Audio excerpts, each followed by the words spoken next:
What was she dreaming about, Mrs. Ramsay wondered, seeing her engrossed as she stood there with some thought of her own, so that she had to repeat the message twice. Ask Mildred if Andrew, Miss Doyle, and Mr. Rayleigh have come back. The words seemed to be dropped into a well where, if the waters were clear, they were also so extraordinarily distorting that, even as they descended, one saw them twisting about to make heaven knows what pattern on the floor of the child's mind. What message would Cam give the cook? Mrs. Ramsay wondered, and indeed it was only by waiting patiently and hearing that there was an old woman in the kitchen with very red cheeks, drinking soup out of a basin, that Mrs. Ramsay at last prompted that parrot-like instinct which had picked up Mildred's words quite accurately and could now produce them, if one waited, in a colorless sing-song. Shifting from foot to foot, Cam repeated the words, "No, they haven't, and I've told Ellen to clear away tea."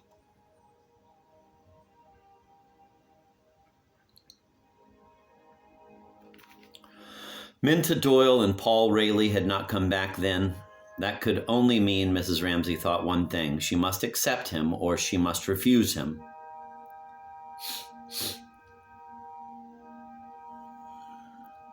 This going off after luncheon for a walk, even though Andrew was with them, what could it mean, except that she had decided, rightly, Mrs. Ramsay thought, and she was very, very fond of Minta, to accept that good fellow, who might not be brilliant, but then, thought Mrs. Ramsay, realizing that James was tugging at her to make her go on reading aloud The Fisherman and His Wife, she did in her own heart infinitely prefer boobies to clever men who wrote dissertations. Charles Tansley, for instance. It must have happened, one way or the other, by now.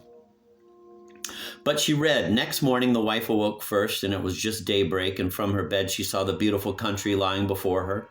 Her husband was still stretching himself.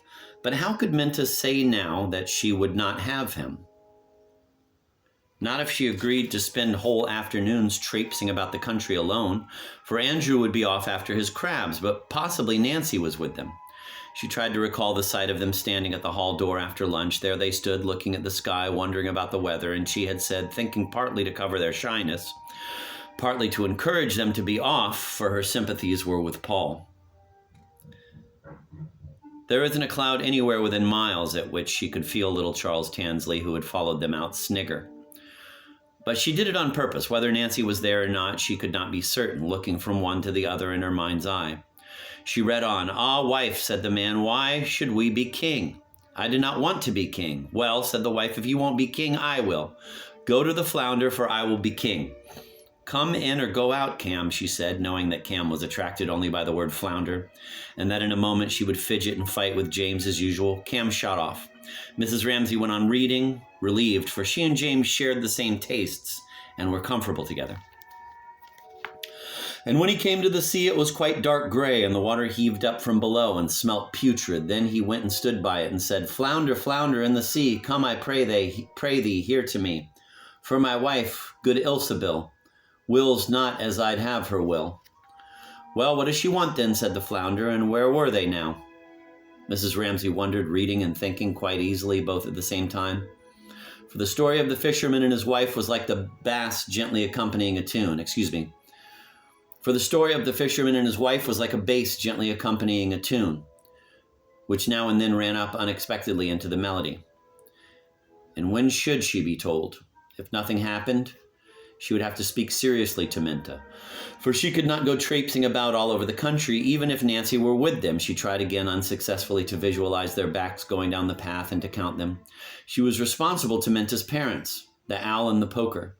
Her nicknames for them shot into her mind as she read. The Owl and the Poker. Yes, they would be annoyed if they heard, and they were certain to hear, that Minta, staying with the Ramsays, had been seen, etc., etc., etc.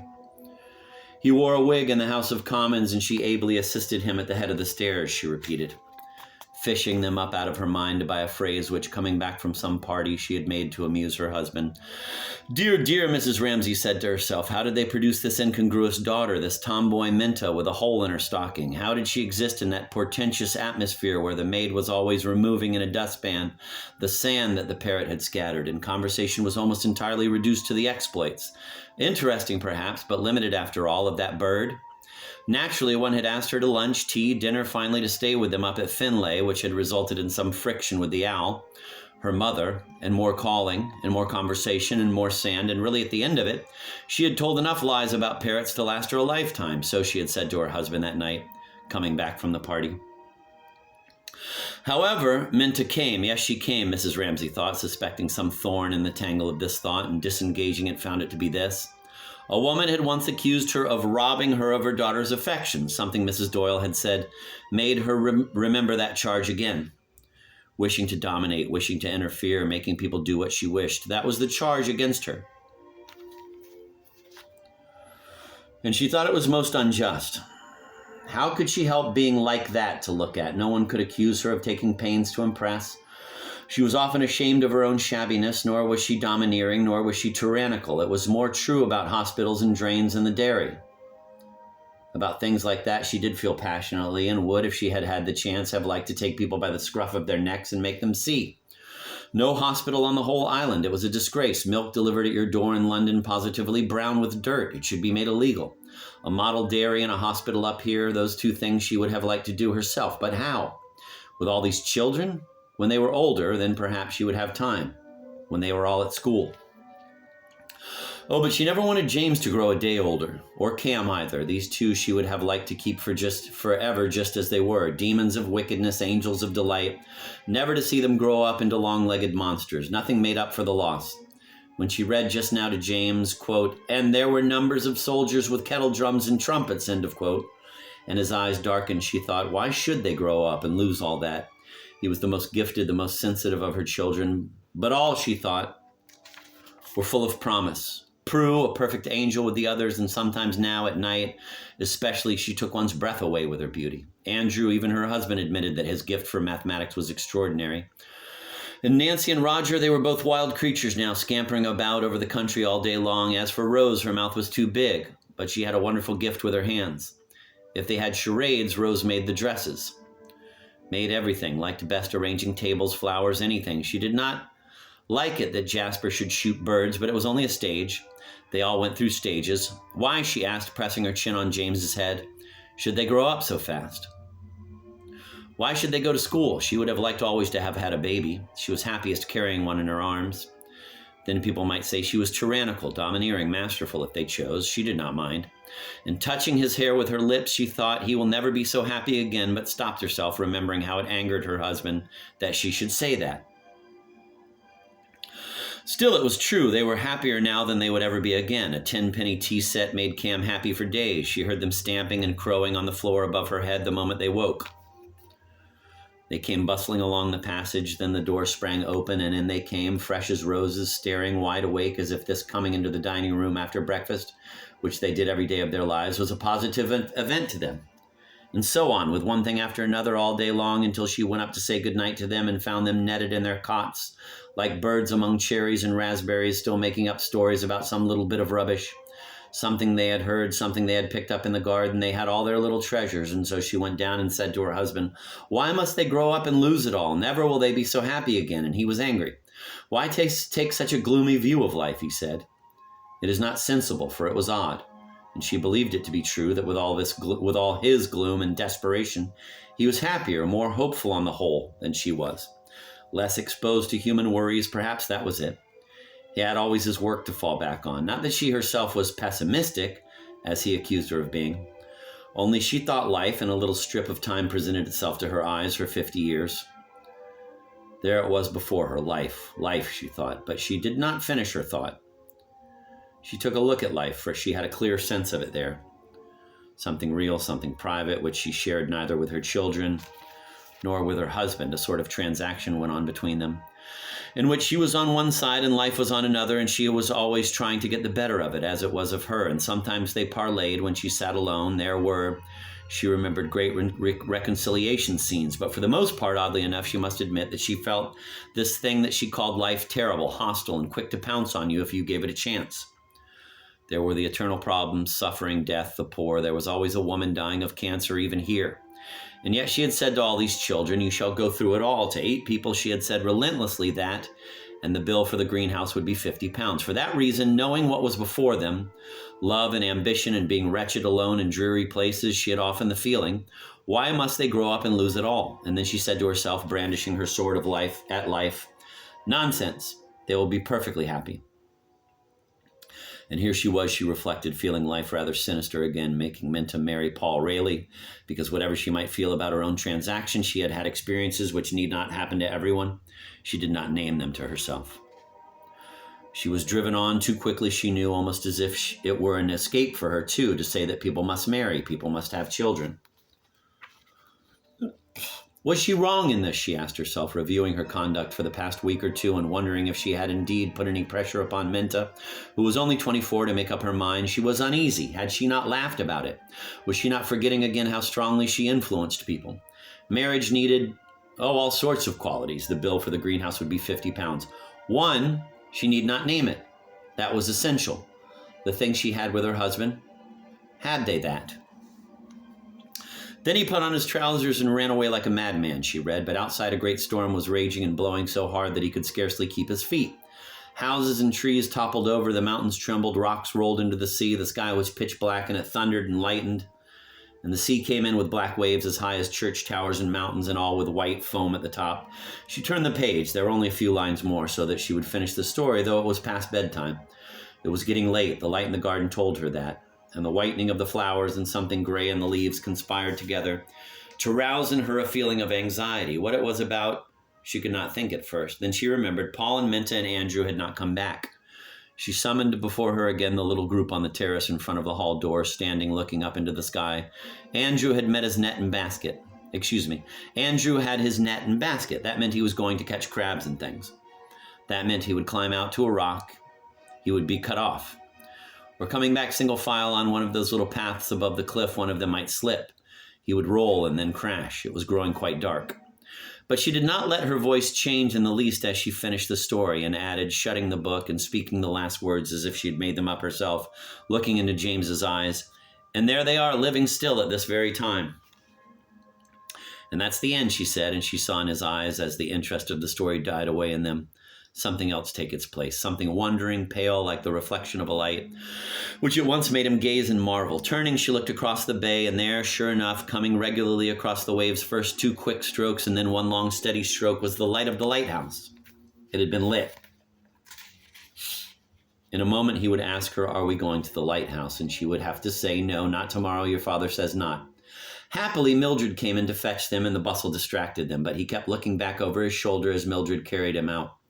And she was certain that he was thinking, "We are not going to the lighthouse tomorrow." And she thought, he will remember that all his life.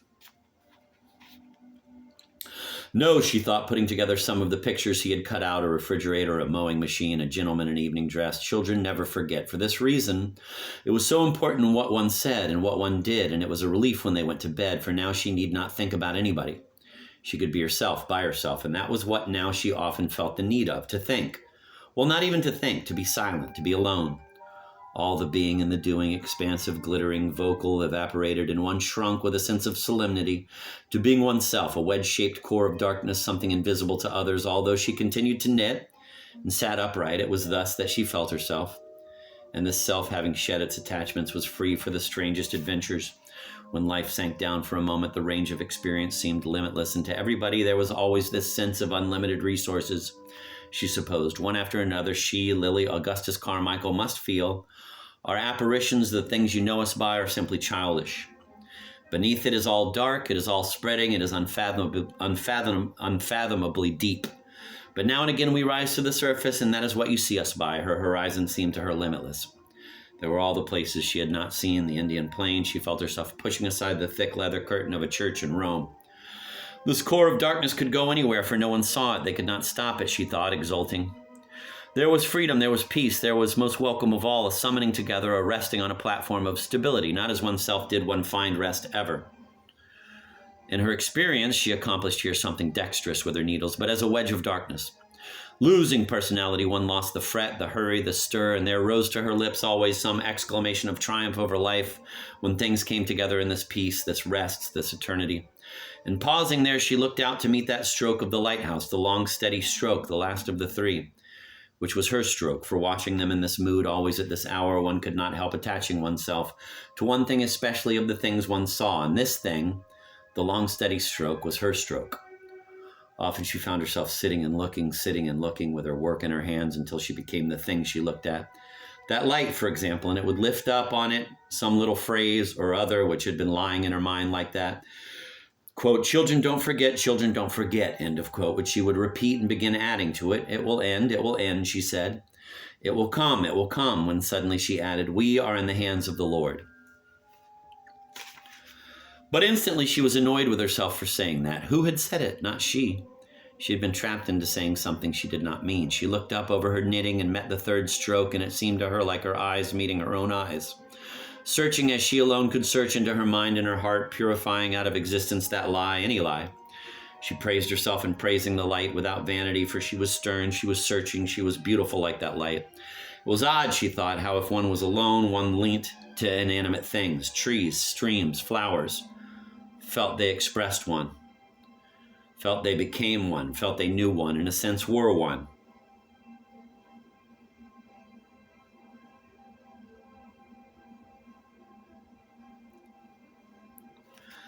Felt an irrational tenderness thus. She looked at that long, steady light, as for oneself. There rose, and she looked and looked with her needles suspended. There curled off, there curled up off the floor of the mind, rose from the lake of one's being, a mist, a bride to meet her lover.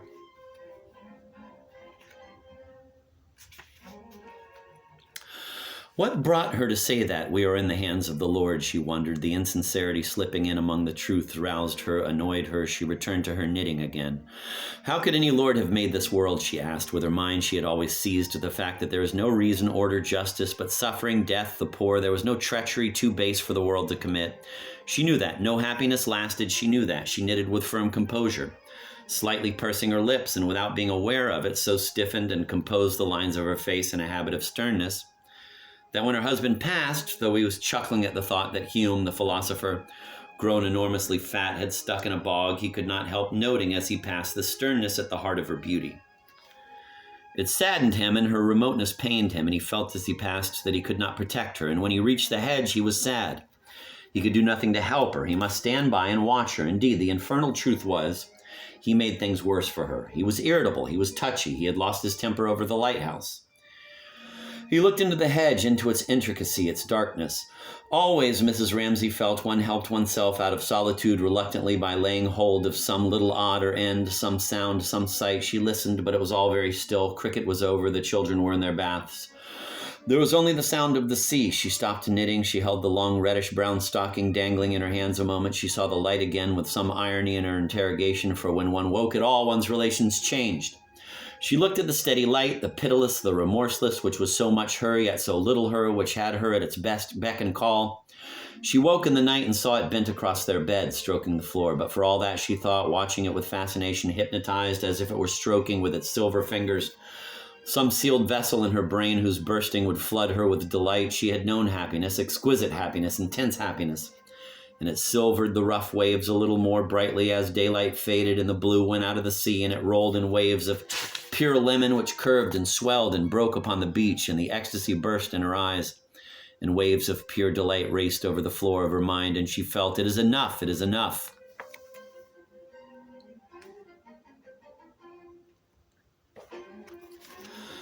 He turned and saw her. Ah, she was lovely, lovelier now than ever, he thought, but he could not speak to her. He could not interrupt her. He wanted urgently to speak to her now that James was gone and she was alone at last. But he resolved no. He would not interrupt her. She was aloof from him now in her beauty and her sadness. He would let her be. And he passed her without a word, though it hurt him that she should look so distant. And he could not reach her. He could do nothing to help her. And again, he would have passed her without a word had she not, at that very moment, given him of her own free will what she knew he would never ask, and called to him, and taken the green shawl off the picture frame and gone to him. For he wished, she knew, to protect her.